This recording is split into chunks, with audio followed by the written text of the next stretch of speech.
And it's okay to just take a day off and not, and love yourself for where you are today and be okay with how you're feeling.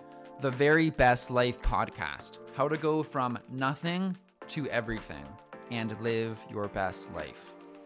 It's a journey, it's a hustle, it's a passion, it's the best life. And we will be sitting down with awesome people to dig deep and tell the untold stories everyone wants to hear about. Hey guys, what's up? I am here with my friend Nathan Flanagan Torchman.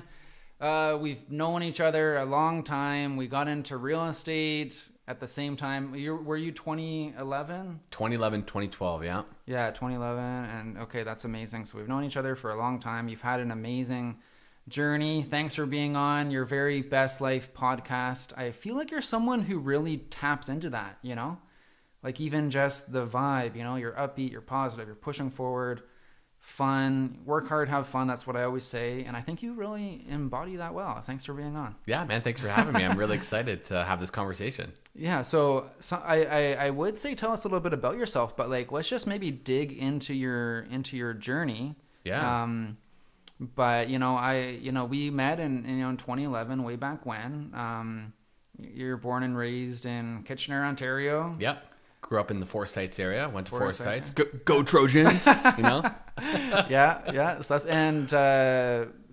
fair, good, moderate sized family, I guess, right? Like, yeah. I got mom, dad, an older sister, and 2 younger brothers. So 4 kids. So I'd say a pretty busy household. You know? Busy household. And we'll come to present day later in the chat. But, sure. Yeah, I remember, just like working together way back when. I like borrowed some open house signs from you, and yeah, I remember that, man. And there's actually a story I recall. You were at the beginning of your career on a team. Yep. And you would come and you were kind of were seeking a little bit of advice from me, and you were kind of considering like if this was right for you or not.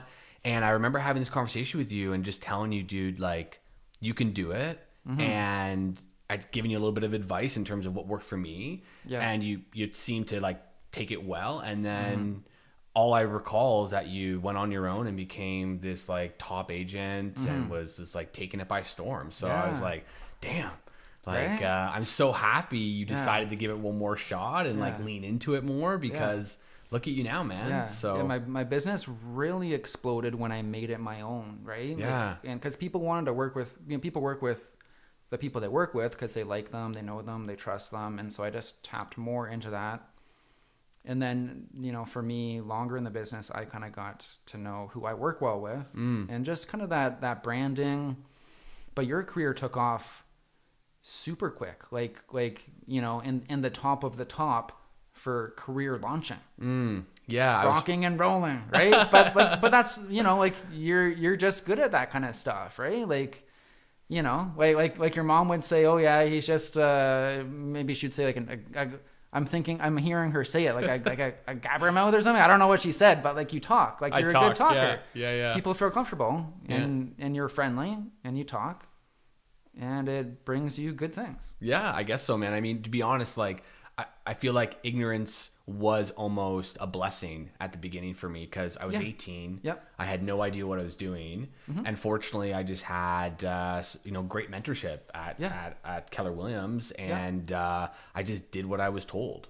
Yeah. I had no preconceived notion of like, or any bad habits had formed yet. You know what I mean? So they're like, go out and door knock. And I was like, okay. And they're like, how often? They're like, every day, 2.5, 3 hours a day. I'm like, okay. Yeah. So like, that's what I did. Yeah. And I just never stopped. And one thing led to another and I was consistent and just built myself up. But it was cool, man. Yeah. Well, see, and this is how I was able to be number one at Keller Williams in town for so long. Cause like top people like you, like you left. So then I got to be number one. So yeah, man. No. But like you, but tell me a little bit about that. Cause how long was it in that you started your own real estate brokerage? Sure. Yeah. Well, I mean, so I believe in 2012, 2012 was my first full calendar year. Right. I think I got licensed 2011. Yeah. And in the summertime, and then 2012 was like, okay, this is my year. Yeah. Of kind of starting. So yeah. I recall, I was a single agent that first year, did really well. I think I sold like 42 homes.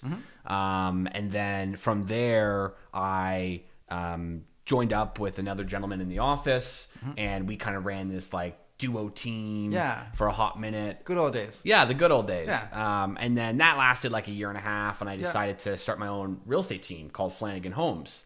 And that was back in 2015. And I built that, and that's when I started to really kind of like step out of working in the business and more working on the business. Yep. And that led to one thing to another. In 2018, I decided to kind of take my team and make it my own brokerage. And we launched in 2018 was the start of Flux Realty. Yeah, that's super cool. And then, but like you're not active in selling homes now, right? So like you know, like me and you, we got started in 2011. We're on this roller coaster together. But now like we've both lit, you know, like when my career took off, and so there's a little bit of a gap where it's like, okay, tell me and tell the viewers. So now it's 2023. So what's happened since what year was that? 2018 you started Flux Realty. Realty. So you started it, and so tell me a little bit more about that. Sure. Yeah. So started in 2018. At that time, I was making a big transition with my team, so I ended up actually losing about half my team at the time. Decided they're not going to jump with me on this journey, which, you know, there was learning lessons in there, just in terms of having a toxic culture and what that looked like, and how that can impact a business, which were some great learning curves for me. So I almost started with a bit of a clean slate when I started in 2018. And at that point, to be completely honest with you, I was already out of selling homes. I was very much very working on the business. And that's because like earlier on in my career, I'd kind of taken it too far. I like pushed myself to a point where I was in a pretty bad burnout. And I was almost forced to learn how to work on the business because I physically couldn't keep selling real estate at the level I was. Right. So it was kind of a blessing looking back on it, because it allowed me to kind of work on those leadership skills and learn how to build systems and, you know, retain talent and grow talent, things like that. Yeah. But anyways, 2018 jumped on, running my own brokerage, and we started around, 300 grand was our first year in terms of gross revenue. And then in 3 years, we built it up to about $1 million a year. And I had at that time a really small but highly talented team of agents that were high producing. An operations manager, a marketing manager, and I was working 100% of my time just focusing on the business and not in the business. But to be completely honest with you, I had kind of lost my passion for selling real estate back in 2016 when I went through a bad burnout. Right. And I almost was never able to look at my business the same, because I pushed too hard and too long. And I thought at that time that moving fast was like moving forward. And I started to really learn that that's not necessarily the way things work. However, one thing that was constant throughout my journey was I realized how much I love helping others grow and transform. And really being like almost like a coaching relationship with my team. And I'd helped a lot of guys come from zero to multi six-figure producing agents throughout building my business. And I realized like that's really what I love, and that's what kept me going for so long. Yet then one of my agents, Matt Fearling, expressed some interest in one day maybe owning his own brokerage. And I knew I could make that a reality for him. So throughout, he had joined me back in 2015, jumped on board with Flux Realty, then became, our manager of our agents. And then in 2021, I decided that I was ready to kind of move on, and I sold him Flux Realty, and he bought that business. And he and I, since then, we still have a great relationship. He's done really, really well, and it's been so cool to watch him go from where he was when I had met him in 2015, where he was in a previous business that had failed, very much looking for his new opportunity to, you know, fast forward 5.5 years later, you know, owning a brokerage and doing really, really well for himself. So anyways, that's what happened. I sold the company in 2021. I really was looking to move on, and didn't know exactly what I wanted to do, but knew that I needed to go find myself. So in 2021, Robin, my wife, and I decided to get lost.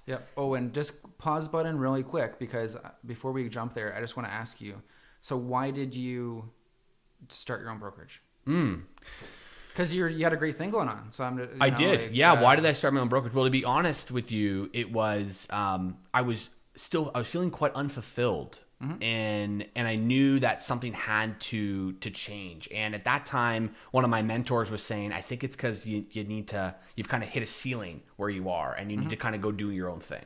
Right. And I was like, okay, that's cool. And at that time, I knew that I kind of wanted to like almost get out of the real estate space and move into more of this new space that I'm in, this coaching space. Yet I decided that, well, I didn't really have the courage, if you will, to make that jump. So I decided, okay, well, I'm going to go do this on my own. And maybe the feelings inside of me are because I want to go build something bigger than myself in the real estate space. And I'm going to go do that by owning a brokerage and kind of going from there, which... Looking back on it, fantastic experience. I learned so much by, you know, starting my own business and really taking it from, you know, ground floor to where we got it to. But yeah, it was really just a moment of like, I felt like I needed to grow, and that was the way in which I felt was best at that time. That's super cool. That's super cool. And it's amazing that then you were able to sell the business. Yeah, which was really cool, you know, and I was really lucky that, you know, Matt was in a position where, again, it aligned with him, and it was so organic, which was so cool. Like, you know, when I told him, hey man, like, I want to get out, I'm done with this. And, I said, I would love to have an opportunity to, like, you know, figure out if I could sell you this company. And he's like, dude, I would love that. Let's do that. Like, that sounds so great. So it worked out. And what I love too is like, he and I still have such a great relationship, and I have such a great relationship with everyone that I still worked with, which to me was the most important thing, to be able to maintain that. Because that's what I was so worried about, is almost leaving and not taking care of my people. But it's worked out really, really well. And I'm just so fortunate for that. Yeah.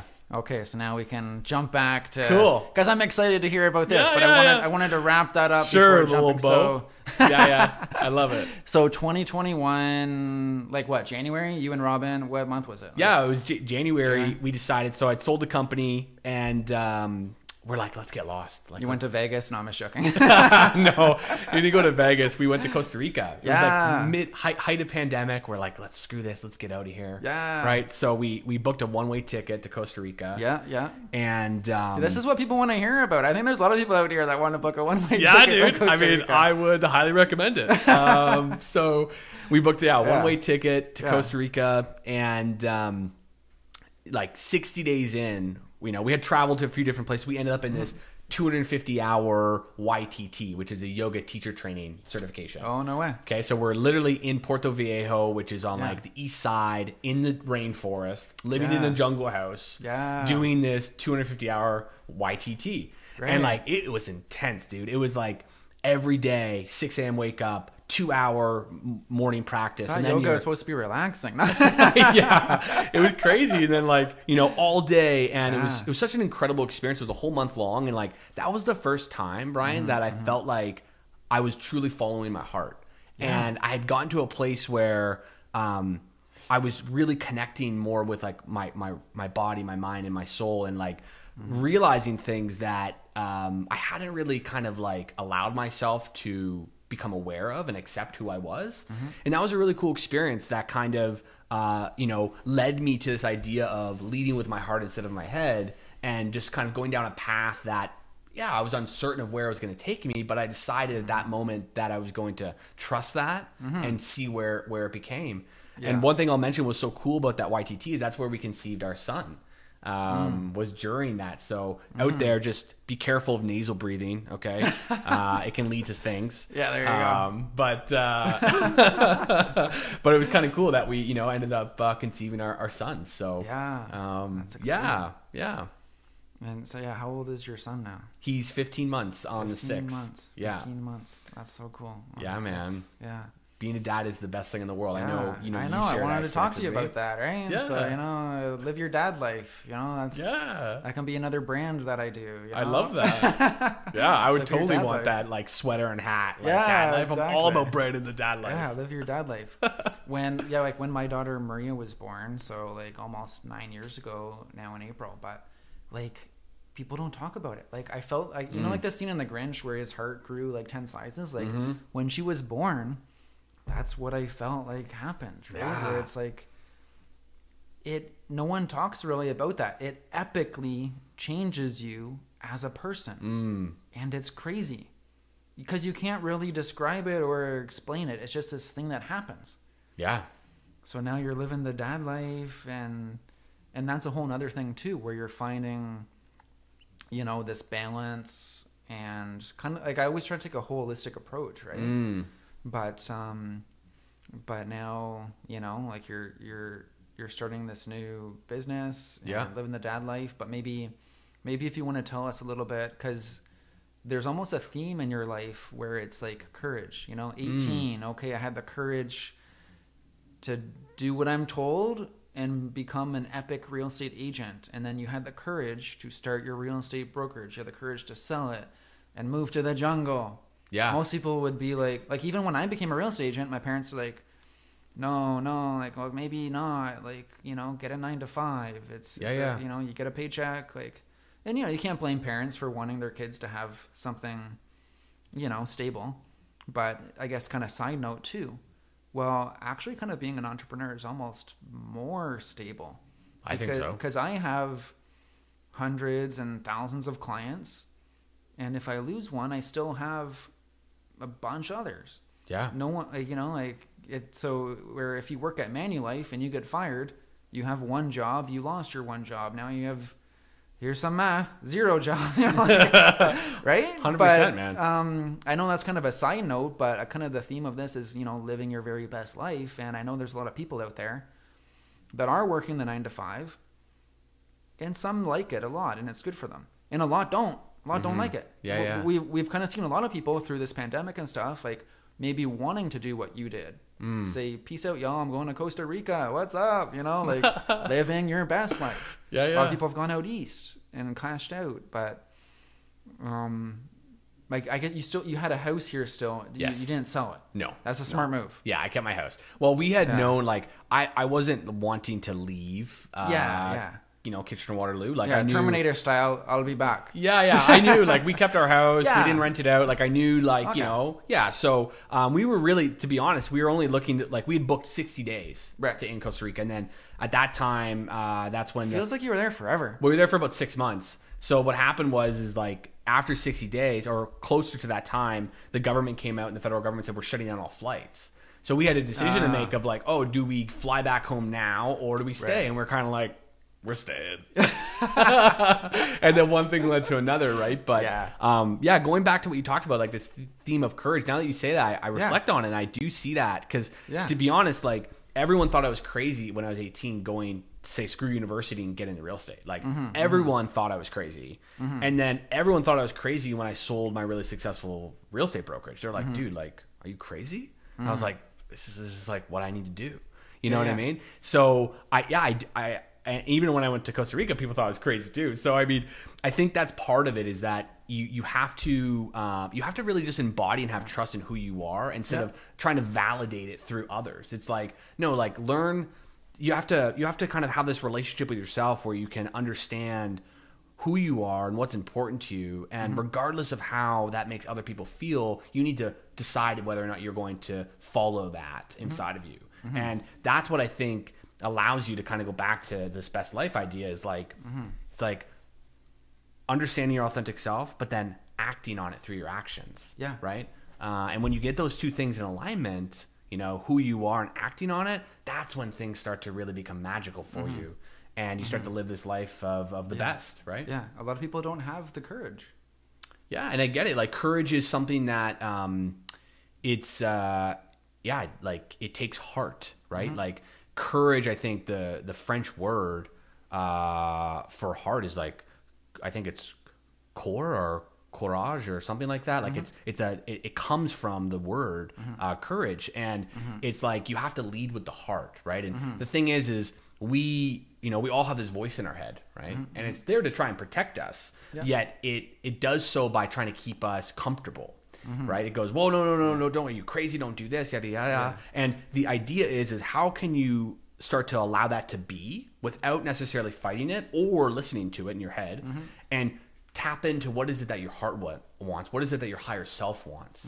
And start acting on that. And once you can start to have the awareness around these voices in your head and which one is leading you to a place where you really want to go versus the other, that's when you can start to really, make things happen for yourself. And I always tell people the way to differentiate that is, how does it make you feel? Like when you tell yourself one thing in your head, how do you feel? Do you feel less than? Do you feel like kind of heavy? Or do you feel excited? Does your posture change? Do you feel enlightened? Do you feel excited? And those are clues that you feel inside your body of, oh, okay, what voice in my head am I listening to and taking action on? And that's what I've just started to do, is just listen more to that higher self, feel how it makes me feel. And if I feel good and I feel like it's resonating with me, I just said, okay, I'm going to just like go down this path and see what comes, right? So how do you balance, say, that moment with the fear of, oh, in 2 years, 5 years, 10 years, am I going to regret it? Like, how do you balance that? Yeah, I mean, right now I might want to eat a Big Mac, but then like in a year, if I have a heart attack, I'd be like, oh, that wasn't a good idea.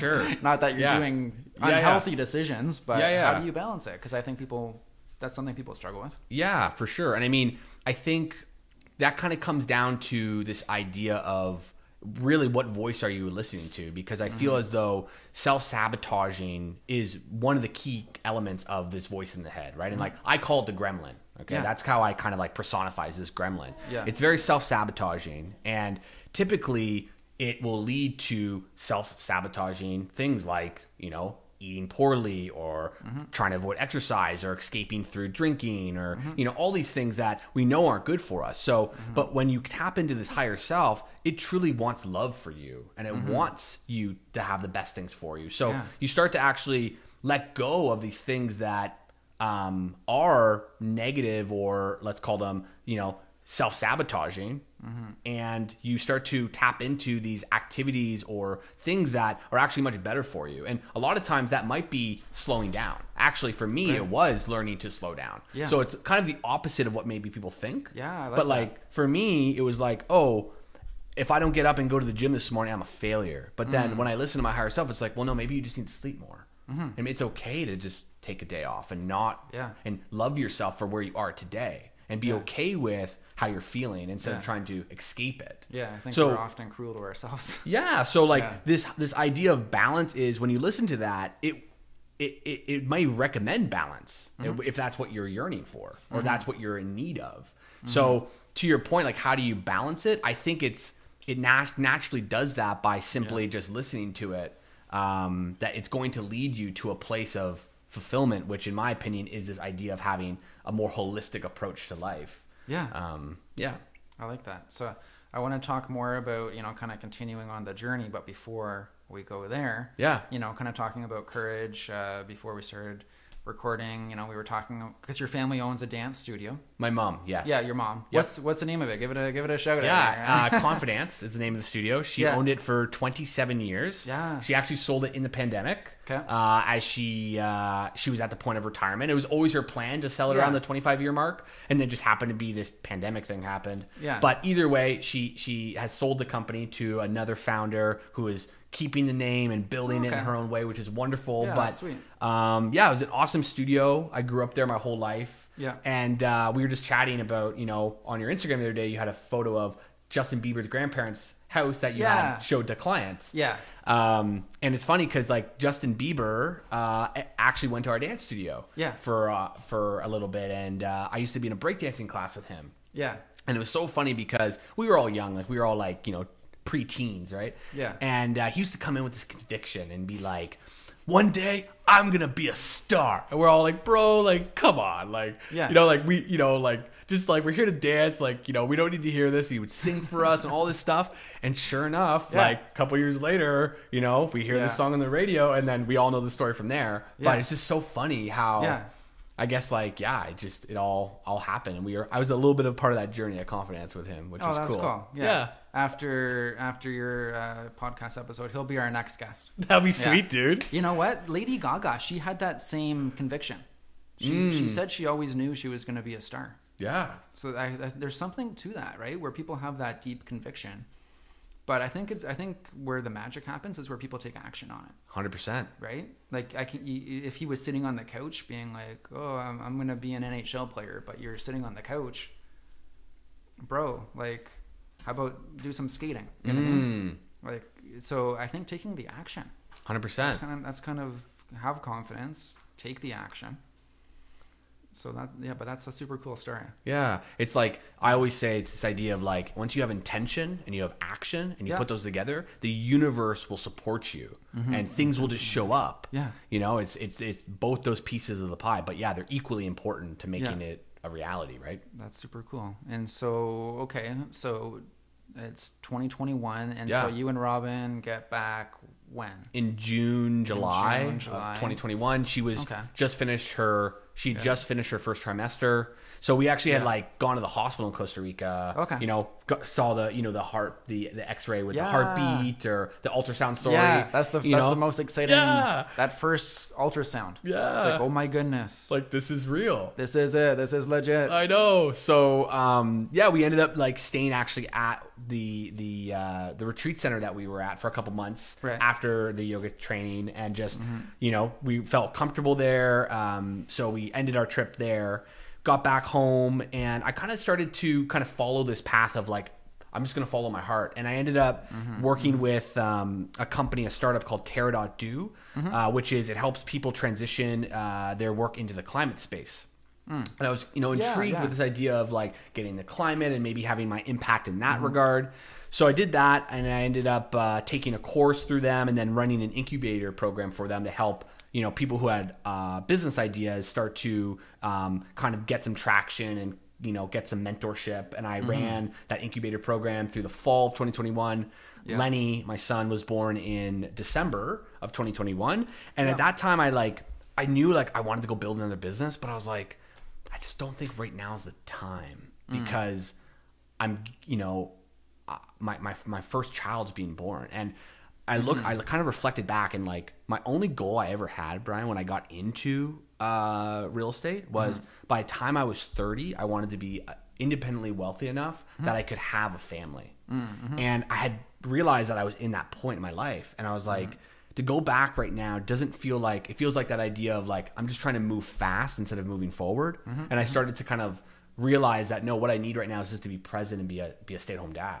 So all of 2022 I took off and just was there with my son and Robin, and we just, it was the best year of my life, to be honest with you, because like being home with and as you know, like they grow so quickly, like in front of your eyes, you're like, oh my gosh. So like just being able to be there and be with him throughout that first year was like, it's the best thing in the whole world. That's super amazing. So that's why I did 2022. Then I started going through understanding like really what I've always wanted to do, and I knew this from a long time ago. So I wanted to coach. Like I want to be someone who helps others go through transformation and really kind of like take action through their authentic self, right? So I ended up in the fall of 2022, I found this school called Coactive Training Institute, CTI. It's like the gold standard for coaches in terms of education and training. I ended up signing up for their core curriculum, which was about 104 hours worth of courses. I've actually just recently wrapped that up. It was an incredible experience, a lot of learning, and also kind of like going through the coaching myself, which is, you know, kind of a key component of it all. And now I'm just about to get into the certification to get my professional designation as a professional coach, which is a 6-month-long period. And I launched my coaching business called Leadful Coaching. So I'm branding myself as this like leadership fulfillment coach. and really kind of helping entrepreneurs build without going through the burnout, and figuring out that, you know, by loving themselves more, they're going to be able to have a fuller cup. And when they have a more full cup, they can pour back into, you know, the people on their team, their loved ones, their community, and the world. And that leads to having a greater impact. So that's really kind of the mission. And it's been great. Like I've started to build a roster of clients, and I'm absolutely loving the work, man. Yeah, so, that's epic. Yeah. That's so cool. Well, and you've done a lot of coaching yourself, like personally being coached, right? A ton. Maybe do you want to talk a little bit about that? Because that's a pretty epic foundation now as you're ready, you know, and already are building this epic business, right? Sure. So what's kind of your past history with being coached as a client? Yeah, absolutely. So like from day one, I had the opportunity. Tony Logide was the team leader at Keller Williams, and he took me under his wing and said, okay, man, like I will sit down with you once a week and we'll do our 411, right? And we'll figure out like, what is your yearly goal? What's that break down to monthly? And what do you got to do weekly and every day, right? And I give him a lot of kudos for really where I was able to go my first year, because he believed in me. And I knew from that moment on, after I was able to have the first year I had, that there's something about this coaching that like really is working for me. And from that point on, I had always had at least one or two coaches throughout my entire career. And I would typically hire coaches that I kind of like was aspired to become one day. And I would just hire them and get to a point where I felt like I was being them or becoming them, and that would lead me to one thing and the next and the next. But I've literally had, I don't know, probably in the last decade, 6 to 8 coaches that, you know, I always was, you know, like paying for, like they're on payroll type thing. And to me personally, coaching is a huge component of my success. I'm very much a believer in that space. A believer or a believer? No, I'm joking. A bit of both, man. I love Justin. I think he's great, props, man. Bro, props. Nothing wrong with loving Justin Bieber, man. I am a believer all day. No, that's super cool. Yeah, because it's interesting with because, you know, just when you have invested in yourself, because like a lot of people are like, hey, I'm gonna become a coach. Hey, I'm a coach now. You're like, no, like, you know, like you've done this epic training. You're hitting this high level, right? Like, have you ever done any like Tony Robbins coaching? Yeah, so I'm getting like Tony Robbins vibes from you right now, right? Cool, like, man. What's funny because like he's one of the most epic coaches in the world. He is, and you know what's funny is like when I look at kind of like where I want to be in 10 years, I see myself being a Tony Robbins. That's who I want to embody, and I want to like those cold plunges. Yeah, dude. Yeah, no, I love the cold plunges. So I haven't actually taken any like I follow Tony. I've read his books. I've taken one course with Tony, but I've not done one of his like in-person events yet. And I want to do one so bad. Because like that experiential, like getting you in a room with 1,000 people, you're all like, you know, clapping and jiving. I'm like, that's what I want to do one day. So yeah, I'd love to get in the room with Tony, and I don't have the ability to afford him yet as a one-on-one coach. Maybe one day. How much does it cost to have Tony Robbins as a one-on-one coach? Like $10,000 a month? Yeah, it's definitely 6 figures for sure. I'd say. I think you're probably gonna spend at least 6 figures for like a 3 to 6, maybe a 12-month program in a small group. It's gonna cost you about $100,000. I'm not sure, to be honest. I knew one person who worked with him, but he's definitely up there. But again, he's working with people that are doing things that are like, again, really impactful. And like, this is one thing that I believe in my coaching is such a key component, is like understanding the KPIs, like the key performance indicators that are really going to make sure that the client sees and has clarity and confidence on the investment or the return on investment, that they're getting through the coaching. Because like that's a key component. And for me, it's always been a multiple X return on what I paid a coach, and then how it, you know, showed up in my life in terms of what I received from that. Clarity and confidence. Yeah, those are two. That's huge. Yeah, that's amazing. Yeah, man. So because well, Tony Robbins, like he has pretty cool humble beginnings too, right? Like he was like mopping floors and stuff. Like I don't know, he didn't come from anything. He didn't. I think the beginning of his story was this idea. He went and saw like a I forget who it was, but like one of the godfathers of kind of like the coaching world. Oh, Jim Rohn. Jim Rohn. Okay. Jim Rohn. Yeah, yes. he worked with him. Yeah, and he'd went to like one of his seminars, and he learned about like NLP, like neuro-linguistics programming, I think it's called. Yeah. And he at that point realized like, oh, I can change people's lives, and he literally started going out there immediately and just like trying to help people and getting them in the rooms, and like he just started right there with like this crazy action that led one thing to another. And he says at the beginning of his career, all he was kind of the middleman, where he was taking all this great knowledge he was learning from these greats and then just giving it to others, right? But yeah, he had a very humble beginning. But yeah, Tony's he's a legend, man. Like yeah. And so let's you know, jump into 2023 again, right? So you're building your biz and things are going well. Yeah. Like what have been maybe some of your challenges, or have you had any like epic success moments that you can point to, or tell us a little bit about that? About the journey. Yeah, for sure. So I think embodying, like having the belief, you talked about this conviction, like through Justin Bieber and all these people that like Lady Gaga, it's like getting to a point where I truly believe that what I'm doing is very valuable and impactful. That was definitely something that took some time. And I started actually by, and I reached out to you, because I started by looking at like there's people who in my life inspires me. You know what I mean? Tell me more about this. No, for real though, right? Like I know, I appreciate that. Yeah, and like if you were a jerk, I'd be like, you're not coming on my podcast now. Like, so I was definitely at a point where I was struggling with like understanding like who do I truly want to serve, because I wanted to make sure that it was gonna be a reciprocal relationship where like not only am I giving them energy, but I'm getting something back from this. Yeah. Where I feel like it's sustainable long term, right?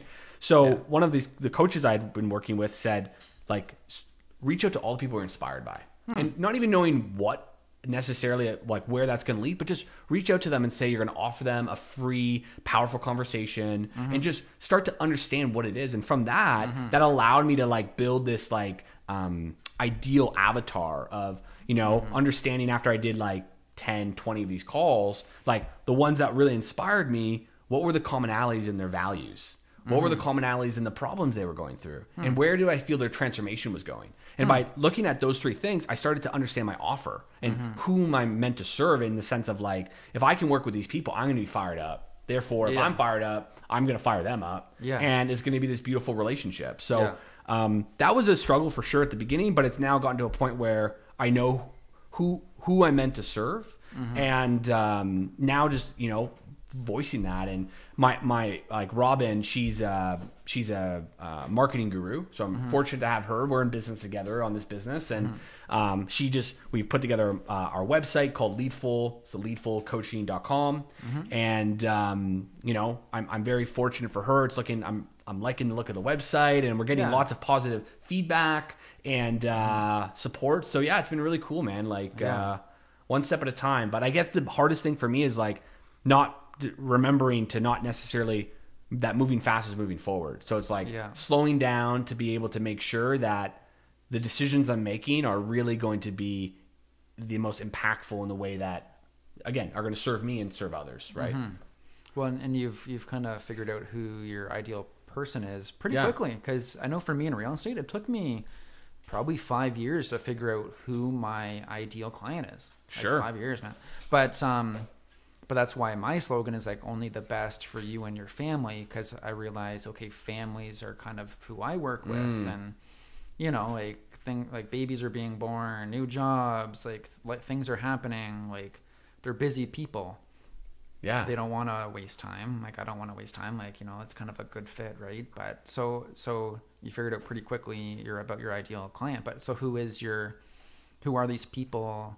Like what's kind of is there a common thing like for these people that you connect with? That smart move, like where it's like where you feel energy. That's similar to what I do. Like where people like know and trust you, and it's a two-way street. It's vice versa, right? But so who are these? Like is there any kind of common themes that you've identified for these people? For sure. So I look at them as they're compassionate community leaders. Yeah. So they're either entrepreneurs or they're leaders of businesses. Okay. Right.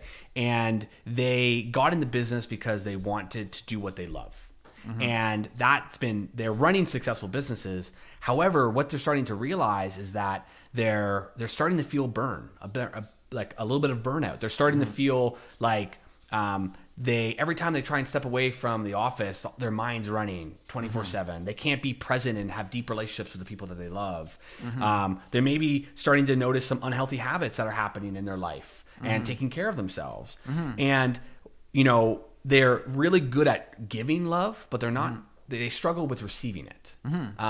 So we started to identify that that is really kind of the problems that these people that I really want to serve are kind of feeling. And where we want to take them and where the transformation lies is understanding that by actually loving yourself more, you're able to then be in a position where you can be more creative, more fulfilled, and thus be able to pour more back into your clients and into your customer whom you really serve, which is going to have a ripple effect on your people, the community, and the world, which will allow them to have the impact that they truly desire to have. Boom, mic drop. Toss it on the ground. Yeah, it's not my mic, so I don't want to drop it. But I love that. That's amazing. Yeah, man. So that's who I work with. Yeah. Okay, and 2 things I wanted to make sure we talk about before we wrap up. Sure. But, the 2 things are you were on Family Feud. Yep. And I want to talk about sauna cold plunge life. But, sure, dude. So Family Feud, you were on Family Feud Canada. Yep. Tell me about that. Sure. Yeah. So my mom saw a Facebook ad for auditioning for Family Feud, and she sent us all the siblings a group text I'm doing this. Is everyone in? We're like, of course, Mom.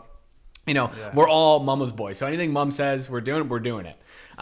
So we ended up getting a few auditions all via Zoom, went through the audition process, and then they messaged us and said, hey, we have a film offering in October of 2022.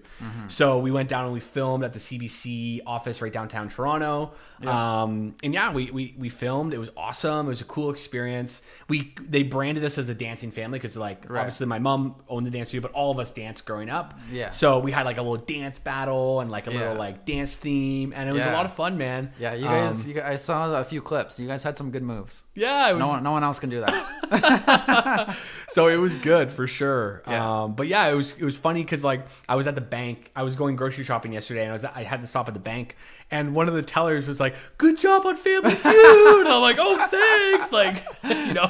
So it was just funny. I'm like, wow, people were legit watching this thing, and they're recognizing me, which is hilarious from Family Feud. I'm like, all right, whatever does it, that's so great. Cool. But yeah, that's amazing. Yeah, that's a fun experience.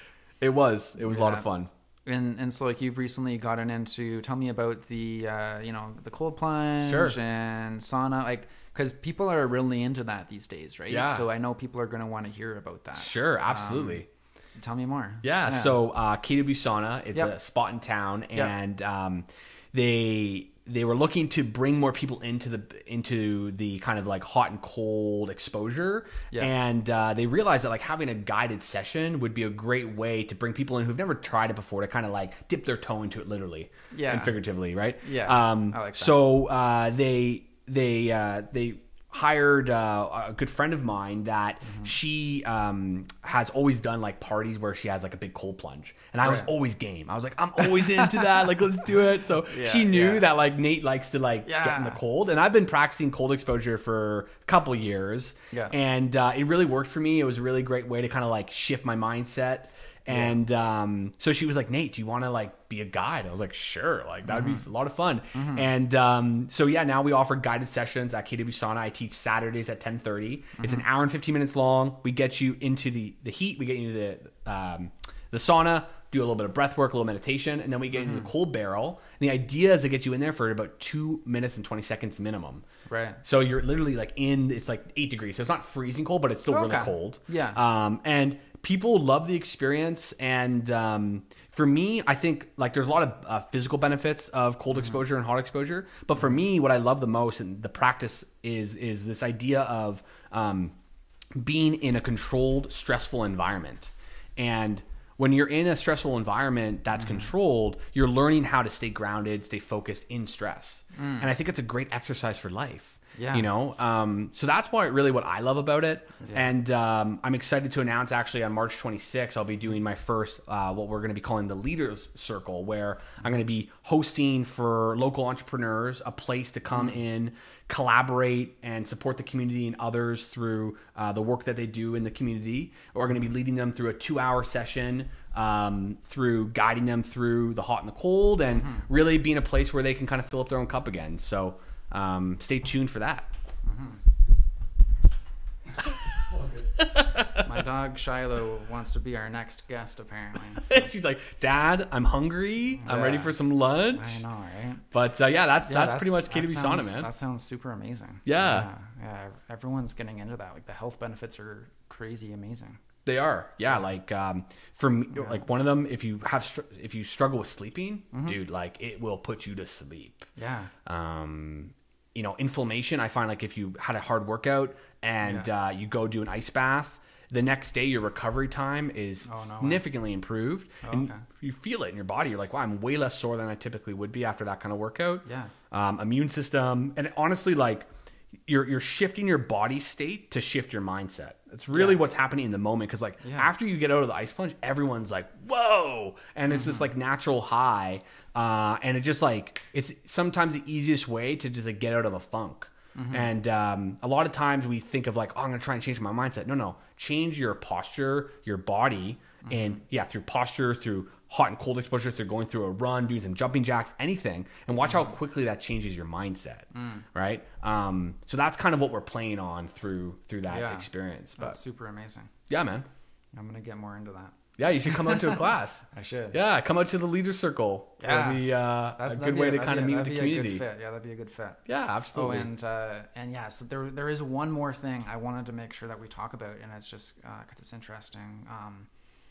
And it's just jumping way back to sure, like, man. You know, when you're 17, 18. But like, so why real estate? Why did you become a real estate agent way back then? Yeah, sure. So it's a cool story to hear. Yeah, so I was in 2008. I was in grade 10, and my dad had lost a good chunk of change in the financial crisis.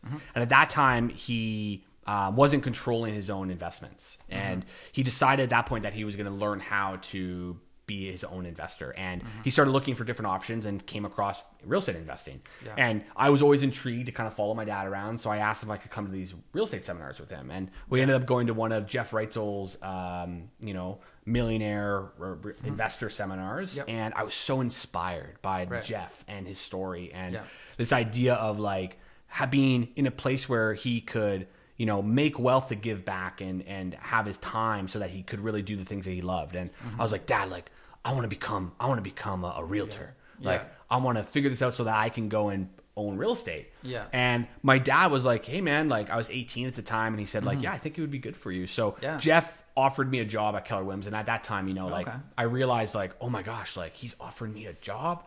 Little did I know, like real estate's your own business. So you have to kind of figure it out. But either way, I was so honored. Yeah. So I decided at that time that, like I wanted to, build wealth through real estate so I could, I essentially live the life that I wanted to live. And I realized really young that I was really good at selling it too. So it was kind of my intention not to really like sell it. It was more to like own it. But I was really good at convincing others that owning real estate was a good idea. So it kind of led me to that path. But well, and we had a mutual friend who's just always been rocking it in the real estate world, Benjamin Bach. Yeah. Right? Because he's a commercial guy. But tell me about maybe the role that Benjamin Bach played. Because I know like you kind of met with him. I think you kind of admired like his hustle. Yeah. Well, so he ended up being the agent that invited us to Jeff's seminar. Oh, okay. And my dad ended up buying a few townhouses off him as his first investment. Right. And I think what was cool was like, Ben was, I loved his approach as like he was an investor and he worked with investors, and that was kind of his tag. And he essentially he is the agent that really brought me to Jeff and brought me to this idea of Keller Williams. And you know, at the beginning led me through, like starting my own business and kind of inspired me to be a real estate investor as well. Okay. So that's super cool. Yeah. Super cool. I wonder how Ben's doing. I know he's now working at... Yeah, he's doing well. Is he? Yeah. Cushman Wakefield. Yeah, he's like the VP there Yeah, whenever people are looking for commercial, I send them to him. Yeah, he's the guy for sure. I always admired how he, at a very, like, before any other agents were doing it, he was so niche. Like, he really decided, like, I only work with investors, and this is just it. And he, like, he wrote a great blog. He gave out, like, good content. And, like, these are things now that we're learning, like, this is how you really do it. He was doing that, like... He was doing it way back when. 12 years ago. Well, I met him on Twitter. Okay. From way back when. Yeah. You know? Because I'm surprised Twitter's still around, but... Yeah. It's pretty basic, right? But but that was the big social media kind of platform back then. Yeah. For connecting with people. Yeah. And in the community. Yeah. So I really admired his forward thinking in terms of kind of his marketing and how he approached business, you know. Yeah. Totally. As we wrap up, any last thoughts or things that you wanted to mention about life or business, or you already had your big mic drop moment, but no, I just want to say thank you so much for having me on. I'm really excited to see where this all goes. I mean, knowing you and kind of where you're going, it's going to be the best, and it's going to be you. And I'm really excited for this, man. So thank you. I feel very honored that you invited me to be on. Yeah, thanks, bro. Yeah, I'm excited for you too, and we're just pushing forward, living our best lives. Hell yeah! Do you want to live your best life or not? I want to live my best life. Thanks, guys, for watching, and stay tuned for some more exciting episodes. They might not be as good as this one, but what can you do?